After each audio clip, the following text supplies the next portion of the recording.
మీ business ను develop చేసుకోవాలి అనుకుంటున్నారా? మీ పరపతిని పెంచుకోవాలి అనుకుంటున్నారా? అయితే ఓకే టీవీ ద్వారా L band, Aston band ad, scrolling ad, ad with voice overs, logo bug, video ads ద్వారా మీ యాడ్స్ ను పబ్లిష్ చేసుకోండి.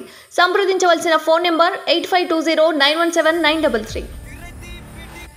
ఇంకో కాల్ వస్తుంది చూద్దాము. నమస్తే అండి. నమస్తే అన్న, ఎలా ఉన్నారు?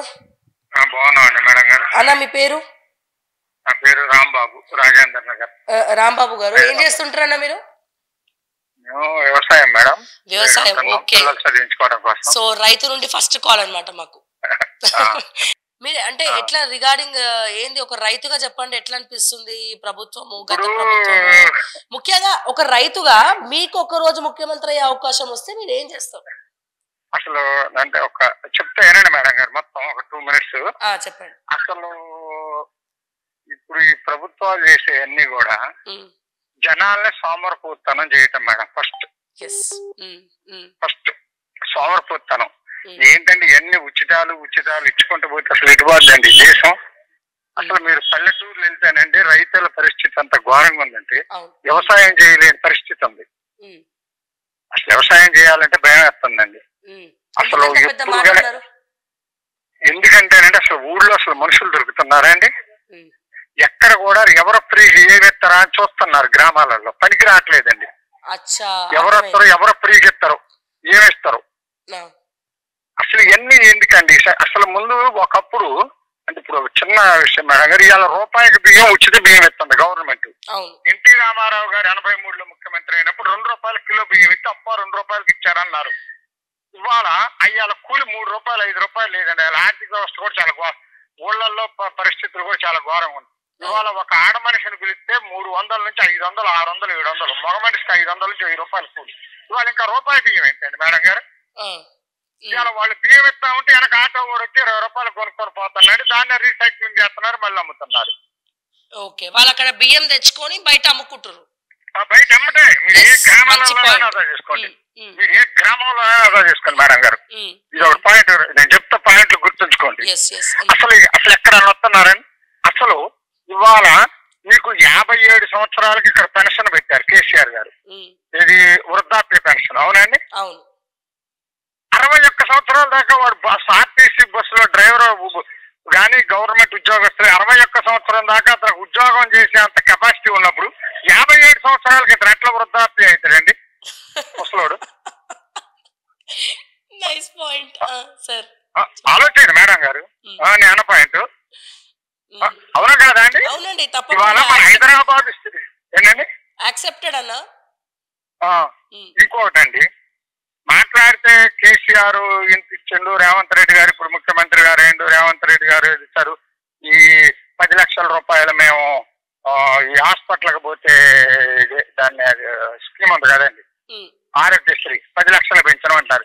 ఏ హాస్పిటల్ కన్నా వెళ్తేనండి మా గవర్నమెంట్ నుంచి శాంక్షన్ రావాలా, మేము చెయ్యాలా, అంతే తప్ప డైరెక్ట్ వాళ్ళు చేసింది ఏడండి పెట్టింది ఏడండి. మాట్లాడితే మేము 10 లక్షలకు పెంచడం, 5 లక్షలు 10 లక్షలు పెంచడం అంటారు. దానివల్ల ఉపయోగం దానికోసం 100 సార్లు తిరగాలి, మళ్ళీ 100 సార్లు తిరగాలి. అట్లా మన గవర్నమెంట్ హాస్పిటల్కి పోయి ప్రైవేట్ హాస్పిటల్కి పోయాకండి ఈ ఆరోగ్యశ్రీ కావాలన్నారు, మాకు శాంక్షనింగ్ రావాలంటున్నారు.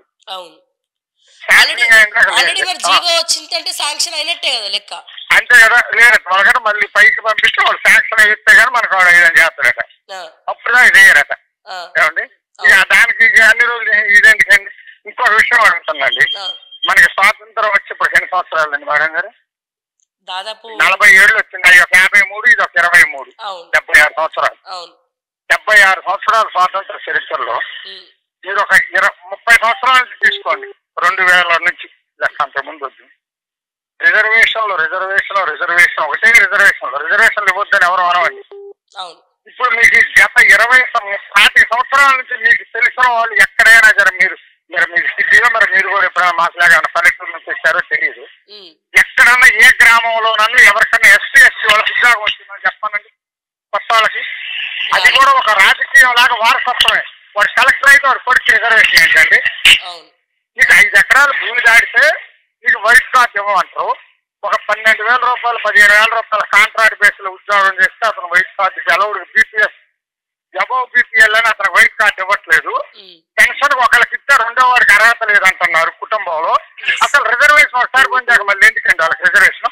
వాళ్ళు వాళ్ళ కొడుకులు మన వాళ్ళు, అది కూడా ఒక రాజకీయ వారసత్వం రిజర్వేషన్ కూడా వాళ్ళకే వస్తుంది. చూడండి మీరు, మారుమూల ప్రాంతంలో మీరు గత 30 సంవత్సరాల నుంచి ఎక్కడన్నా ఏ గ్రామంలో కానీ ఏడైనా ఏ ఒక్క ఎస్సీ ఎస్టీ అతనికి ఉద్యోగం వచ్చిందని చూడండి మీరు, తెలుసుకోండి కావాలి.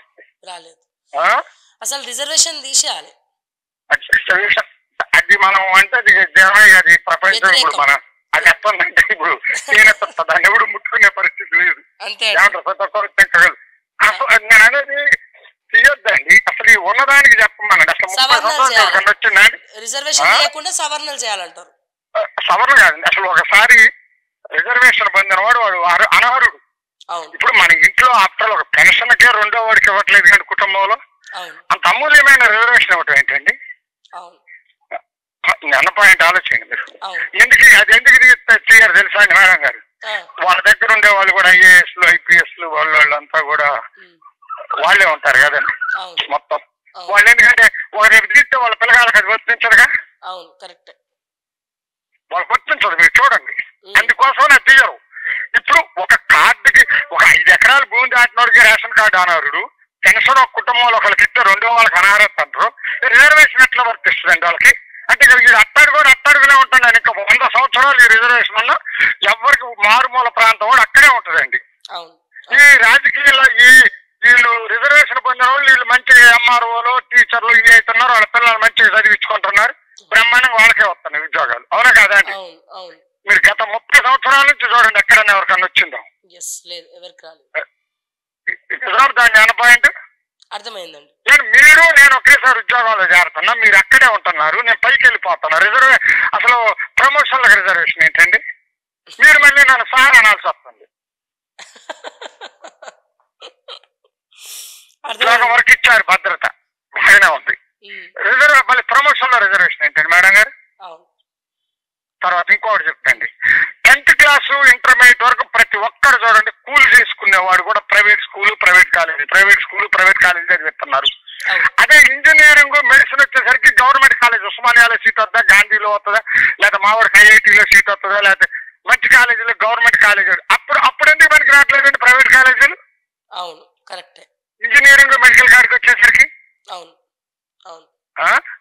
10th ఇంటర్మీడియట్ వరకు ఎవరి మంది లేని అందరూ ప్రైవేట్. ఏమండి? ఇప్పుడు ప్రైవేట్ స్కూల్లో చెప్పేవాళ్ళు ఏంటంటే డిగ్రీ చదివిన వాళ్ళు, ఇంటర్మీడియట్ చదివిన వాళ్ళు. ఇవాళ ఒక డిఎస్సి అండి సంవత్సరం రోజులు కోచింగ్లు తీసుకొని ఎప్పుడో డిఎస్సి పెడితే వాళ్ళు రాసి ర్యాంకు పొందితే వాళ్ళకి గవర్నమెంట్ టీచర్ ఉద్యోగం వస్తే వాళ్ళకని వీళ్ళు బాగా చెప్తారండి చదువు లేదండి. అసలు గవర్నమెంట్ అసలు టీచర్ ఉపయోగించుకుంటున్నాయండి. ఇప్పుడు నేను చెప్పాను నిజాంటే మేడం గారు నేను పాయింట్. అవునండి, కరెక్టే, అర్థమైంది. ఇంటర్మీడియట్ మీరు ఆ మధ్యన వాళ్ళందరూ చేశారు, మీరును ఆయన మన లెక్చరర్స్ అసోసియేషన్ మధుసూదన్ రెడ్డి గారు కలిసి చూసా అండి. నేను అందుకే మీ ఆఫీస్కి వచ్చా. వాడిది బాలకృష్ణ గారిది పాలకుర్తి నియోజకవర్గంలో 120 ఎకరాలు ఉంది భూమి. 120 ఎకరాలు పాలకుర్తి మండలంలో.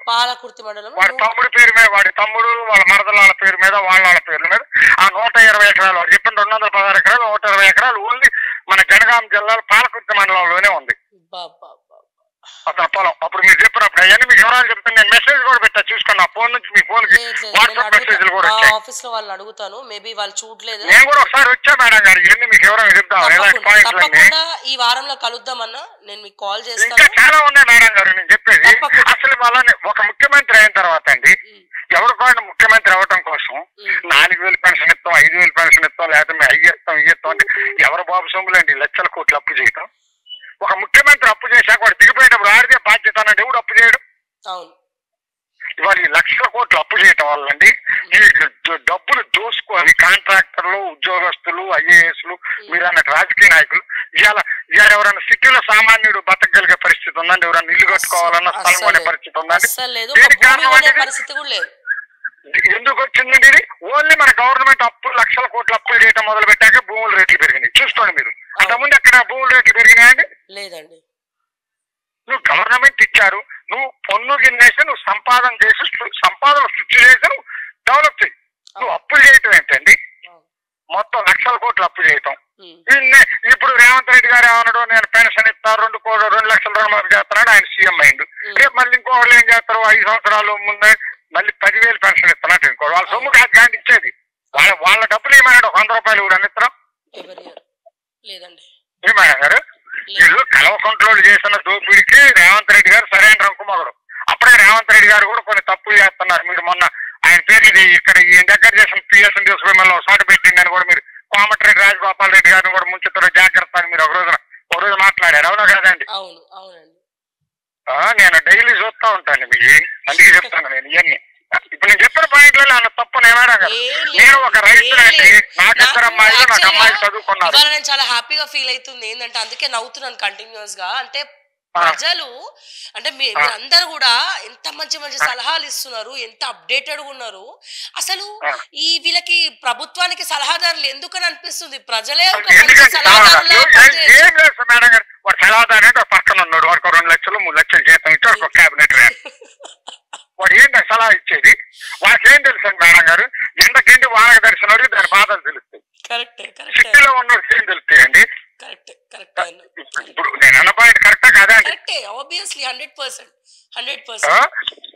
ఇప్పుడు నేను అనేది వీళ్ళు ఒక్కటి చెప్పండి మేడం గారు, ఎక్కడన్నా ఇప్పుడు నేను అన్న పాయింట్లు కరెక్టా కాదు. అసలు రిజర్వ్ ఎలా మోడీ గారి గవర్నమెంట్ ఉందండి, ఒక చిన్న విషయం, 2014లో కాంగ్రెస్ గవర్నమెంట్ ఇంకే ఉంది, దేశం అంతా అప్పుల పాలైపోయింది. రూపాయి మన ప్రపంచంలో రూపాయి డాలర్కి 66 రూపాయలు అయిపోతే ఇది ప్రపంచం కొట్టపోయినట్టు గోలగోలు చేశారు అప్పుడు బీజేపీ గవర్నమెంట్ కాంగ్రెస్ మీద. ఏమంటే మన ప్రపంచంలో ఇలా మన భారతదేశం అగ్రగామిగా ఉంది, అసలు ప్రపంచంలో మన దేశాన్ని చూసి అందరూ అడలిపోతున్నారండి. మరి డాలర్ విలువ 83 రూపాయలు ఎందుకైందండి? నేను చదివింది 10వ తరగతి మేడం గారు, నేను చదివింది 10th క్లాస్. నాది భద్రాచలం నేటివ్, భద్రాచలం అండి, మాది భద్రాచలం మేడం గారు. ఇక్కడ మా అమ్మాయి అగ్రికల్చర్ బిఎస్సీ చదువుతా ఉంటే నేను ఇక్కడ రాజేంద్ర నగర్ లో ఉన్నా. నాకు 2 అమ్మాయిలే. మా పెద్ద అమ్మాయి బీటెక్ బిట్స్టల్ అని, సూపర్ సూపర్. రెండో అమ్మాయి ఎంపీసీ తీసుకో బైపీసీ తీసుకుంటే ఫస్ట్ అటెంప్ట్ 4,000 ఇస్తే 2014లో మాకు ఈ సీట్ రాకపోతే మెడిసిన్ రాలేదండి, అప్పుడు ఏజీబీఎస్సీ వస్తే ఇక్కడ రాజేంద్ర నగర్ లో జాయిన్ చేశా. సూపర్ సూపర్ అండి. అయితే లాంగ్ టర్మ్ చేయను అంటే ఏజీబీఎస్సీ అయిపోయాక ఎంఎస్సీ కూడా ఇక్కడే వచ్చిందండి. ఎంఎస్సీ కూడా మీరు 10వ తరగతి చదివి మీ అమ్మాయిలని బిట్స్ బిలాని వరకు పంపించారంటే మీరు ఎంత గొప్ప ఫాదర్ అర్థమవుతుంది. అది మా పెద్ద చిన్న అమ్మాయి కూడా agriculture BSc agriculture MSc Rajendra Nagar agricultural university అయిపోయిందండి. పిహెచ్డీ తమిళనాడు అగ్రికల్చర్ యూనివర్సిటీ 3 నెలలు అండి అయిపోయి పిహెచ్డీ కూడా చేసిందండి మా అమ్మాయి. కంటిన్యూగా సీట్లు ఫ్రీ సీట్లే వచ్చినాయండి మేము ఓసీలో అయినా. ఇప్పుడు నేను అనేది ఇప్పుడు నేను రాజకీయంగా కొద్దిగా గ్రామాలలో తిరిగాను కాబట్టి నాకు మొత్తం ఎన్ని తెలుసు మేడం గారు విశ్లేషణ. ఎవరిది అంటే చెప్పమనండి, మొత్తం చెప్తా చరిత్ర. తప్పకుండా మీలాంటి వాళ్ళని మా ప్లాట్ఫామ్ కి పిలుస్తాం. అసలు ఇప్పుడు నేను చెప్పిన మేడం గారు, ఇప్పుడు నేను చెప్పిన ఒక 5-6 పాయింట్లు ఎవరైనా చెప్పారండి అసలు ఇప్పటికి ఎవరైనా? లేదు చెప్పలేదు. ఏమంటే దేశంలో ఒక 3 ఇవ్వాలి మేడం గారు, నేను చెప్తాను 3 ఇవ్వాలండి. ఏంటో చెప్పానండి, అసలు మనకు ఒక కార్డు ఇవ్వాలి. అసలు ఇవ్వాలంటే కాంగ్రెస్ గవర్నమెంట్ ని తీసేస్తారు. కాంగ్రెస్ గవర్నమెంట్ ఆధార్ కార్డు పెట్టింది ఎవరంటే కాంగ్రెస్. ఇవాళ మోడీ గారు యాడికి పోయిన ఆధార్ అడుగుతూ లింక్ పెట్టింది కానీ దేనికైనా ఆధార్ అంటాడు కానీ అసలు అది పెట్టిందే కాంగ్రెస్ వాళ్ళు. అసలు అలాంటి కార్డు పట్టుకొని పోతే కార్పొరేట్ హాస్పిటల్లో మొత్తం వైద్యం ఫ్రీ చేయాలి మేడం గారు, డబ్బులు తీసుకోకూడదు. అది అంటే ఏం లాభం, మనం కేవైసీ అప్డేట్ చేయించుకొని ఆధార్ చూపించినప్పుడు ఇట్లాంటి వాటికి కూడా పనికి రావాలంటారు. అది అంతే. ఇప్పుడు లేకపోతే ఆడికి పోయాక మళ్ళీ ఆరోగ్యశ్రీ అంటాం, వాడు ఇవ్వలేదంటాం, డబ్బులు కట్టేవాడు వైద్యం చేస్తున్నారు. ఇది ఆరోగ్యశ్రీ వచ్చేదాకా మా గవర్నమెంట్ కి శాంక్షన్ అవ్వాలంటున్నారు. అది ఎప్పుడైతుందో ఎప్పుడు చేస్తాం. మేము 10 లక్షలకు పెంచడం అంటున్నారు మాట్లాడితే ఆరోగ్యశ్రీ, అవునా కాదండి? అదో అసలు మొత్తం కార్డు పట్టుకొని పోయి చెట్టు మొత్తం ఎంత అయితే అంత ఆ రకంగా గవర్నమెంట్ దగ్గర డబ్బులు కట్టేయాలండి వాళ్ళు. ఆ టైం పెట్టాలి మేడం గారు ఆరోగ్యశ్రీ. అదొకటి. 2 విద్య అండి, విద్య కూడా మొత్తం అసలు ప్రైవేట్ తీసి ఇవాళ మీరు లెక్క వేయండి. మన దగ్గర 10th క్లాస్ వరకు ఎంతమంది టీచర్లు ఉన్నారు తెలంగాణ రాష్ట్రంలో? టీచర్లు ఎంతమంది ఉన్నారు? పిల్లలు ఎంతమంది చదువుతున్నారు గవర్నమెంట్ స్కూల్లో? టీచర్లకి సంవత్సరానికి ఎంత ఖర్చు పెడుతున్నారు జీతం? డివైడెడ్ బై పిల్లగాళ్ళు పెట్టండి. మీకు ఒక్కొక్క పిల్లగాడికి 40-50 వేలు పైన ఖర్చు వస్తుంది ఆ స్కూల్ బిల్లు అయితే. అలాంటప్పుడు ఇంకేనండి ప్రైవేట్ స్కూల్లో ప్రైవేట్ వాడికి ఇచ్చిన అయిపోద్ది 50-60 వేలు. విద్య ఒకటి ఇచ్చేయాలండి. 3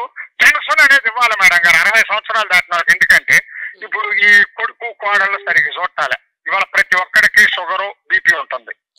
ఈ టాబ్లెట్ కి వాటికి 2,000-1,500 1000 ఇప్పుడు డబ్బులు అడిగినా ఆ కోడ లేదు ఇసుకోవటం, కొడుకు ఇసుకోవటం, ఇళ్లలో గొడవలు అవుతుంది. పెన్షన్ ఒకటి ఇవ్వాలండి, పెన్షన్ అనేది కంపల్సరీ ఇవ్వాలి కుటుంబంలో. చాలా మంచి అంశాలు చెప్పారు. తప్పకుండా ఈ 3 తప్ప మేడం గారు మిగతా మొత్తం కూడా సోమరిపోతున్నా చేయటం అండి. అసలు భారతదేశ ఆర్థిక వ్యవస్థ ఒక్కసారి వాళ్ళు నేను అంటున్నారు కదండి 10 ఏళ్లలో కుప్పగూలి నాశనం అయిపోద్ది మేడం గారు. ఊళ్ళలో వ్యవసాయం చేయలేని పరిస్థితి అండి. ఇవాళ మీకు కూలి 300-500 రూపాయలు ఏం జరుగుతుందండి రైతుకి. ముందు ఇవాళ నేను అన్నారు కదా, రేపు మీరు చాలా మంది ఉన్నారు కదండి ఇప్పుడు ఇట్లా మాట్లాడేవారు యూట్యూబ్ గా, మీరు మీ ఛానల్స్ వాళ్ళందరూ తెలుసుకోమనండి. మీరు గ్రామాలలో చాలా ఏ ఊరు పోండి, కూలీలు దొరకట్లేదు వ్యవసాయం చేయలేకపోతున్నాం, కూలీలు దొరకట్లేదు వ్యవసాయం చేయలేకపోతున్నాం. ఇదే సమస్య మాట తప్ప ఇంకొకటి ఏనే లేదు. ఎలక్షన్లు ఎప్పుడు వస్తున్నారు, ఆ డబ్బులు ఎత్తుండో తీసుకుంటున్నా ఓటేస్తున్నారు జనాలు. అర్థమైందండి? ఏంటంటే ఇది మరీ ఎంత ఘోరం అయితే పరిస్థితి. గవర్నమెంట్ కూడా అది ఒక పథకం పెట్టారండి, ఇది ఉపాధి హామీ పథకం. అసలు పని లేక ఎక్కడ ఉందండి? మనుషులు దొరక్క దేశం అంతా చచ్చిపోతా ఉంటే రైతులు ఆ ఉపాధి హామీ పథకం పెడితేనండి సంవత్సరానికి 1,00,000-2 లక్షల కోట్లు దాన్ని బంగాళాఖాతంలో కూర్చున్నట్టారు. పని ఉండదు, ఏమి ఉండదు. నేను ఇన్ని సంవత్సరాలు ఉపాధి హామీ పథకం పెట్టాక ఎన్ని లక్షల కోట్లు ఖర్చు పెట్టారో తెలుసుకొని ఎక్కడన్నా అందులో 100 రూపాయలు పని చూపెట్టమానండి. ఛాలెంజ్ చేస్తా గవర్నమెంట్. ఈ పథకాల వల్ల ఎవరు కూడా కూలీలు రావట్లేదు, తద్వారా వ్యవసాయం చేయడం కూడా ఇబ్బంది అవుతుంది. ఊర్లలో వ్యవసాయం చేయాలన్న ఆలోచన రైతన్నలకు కూడా క్రమక్రమంగా అసలు ఇంకో విషయం చెప్తుందండి, 50 ఎకరాల భూమి ఉన్నోడు కూడా పిల్లనియట్లేదండి వ్యవసాయం అంటే. ఇవాళ నేను డైరెక్ట్ చెప్తాను మీకు, మీరు రేపు కాదు రేపు మీరు రేపు ఉదయం చెప్పినట్లు కూడా చెప్పండి. 50 ఎకరాల భూమి ఉన్న వాడికి కూడా పిల్లని అనేవాడు ఇవ్వట్లేదు. వాడు సిటీలో ఉండి టీ బడ్డీ పెట్టుకున్నాడు కానీ పిల్లనిస్తున్నారు, కానీ పల్లెటూరులో వ్యవసాయం అంటే ఎవరో పిల్లనియట్లేదండి. కారణం ఏంటో రైతు వ్యవసాయం అంటే వాడు రేపు బతకలేవడం కష్టం అంతే. ఇప్పుడు వ్యవసాయం అంటే అసలు పిల్లలు ఇవ్వట్లేదు మేడం గారు, ఒకటే లెక్క. అర్థమైందండి? వ్యవసాయం అంటే అసలు పిల్లనిచ్చే పరిస్థితిలో లేదండి.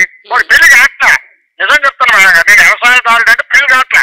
మీరు కాలంతో ఓరల్గా మీకు ఎవరన్నా తెలిసిన వాళ్ళు ఒకళ్ళు, మరి మీరు సిటీలో మీరు పల్లెటూరు నుంచి మీ బంధువులు ఎవరైనా పల్లెల్లో ఉన్నా తెలుసుకోండి. ఆ మాట నేను అన్నది నిజం అబద్ధం. అర్థమైందండి?